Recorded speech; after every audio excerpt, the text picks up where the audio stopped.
Iniciamos con la nueva creación. Y bueno, ninguna creación se logra sin una buena dosis de trabajo y potencial cosecha.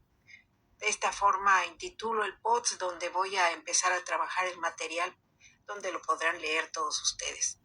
Las palabras del magíster en sociología, cuando todos ellos descubren y se ven vulnerables ante el atentado de su cosecha. Somos una semilla en constante crecimiento que reconoce su tiempo para florecer. Hay importantes asuntos que no merecen dilación. La lógica debe guiar nuestros actos y el atropello del que fuimos testigos presenciales nos ha afectado hondamente. Creo que en todas partes donde la gente ha cosechado, tanto por desastres naturales como provocados por el hombre, cuando tu cosecha es arrasada, las cosas no son iguales. Y siempre queda algo en el alma que se ve vulnerado. Este es el prólogo del libro donde aparece por primera vez Augusto Ávila. Y el prólogo es interesante. Si tuviéramos la oportunidad de viajar al siglo XXIII y encontrarnos con que la humanidad ha logrado fincar los sueños de solidaridad, democracia y reparto equitativo de la riqueza, sentiríamos que fuimos premiados por esforzarnos en creer en lo que realmente importa.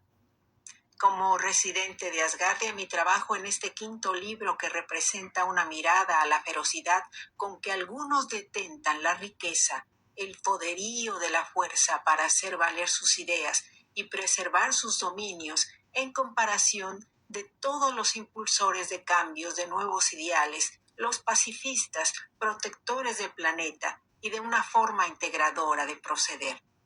Los mismos que se esfuerzan por preservar el status quo han notado que es necesaria la revisión de sus ideas y miran con atención al mundo que están entregando a sus hijos como descendientes y custodios del planeta.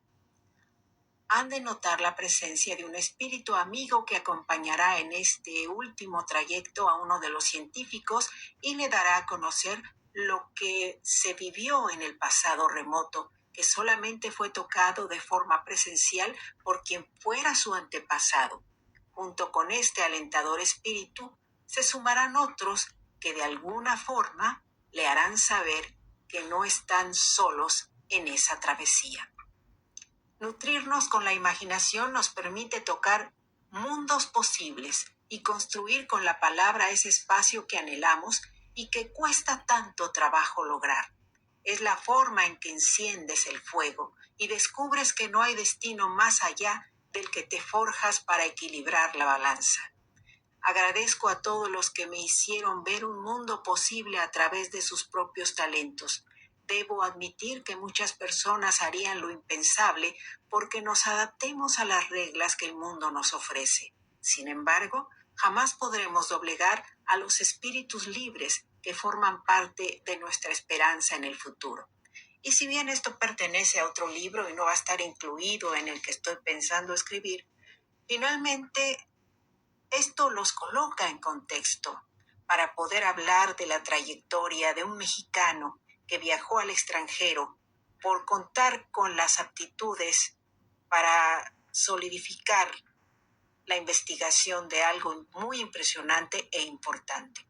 Y por lo tanto, para mí este libro es interesante, sobre todo porque un mexicano va a estar encabezando al protagonismo de toda una raza de guerreros, de gente con una energía especial como lo somos los mexicanos, y que al mismo tiempo él desciende de una estirpe náhuatl donde había personas que le hacían ofrendas a la luna.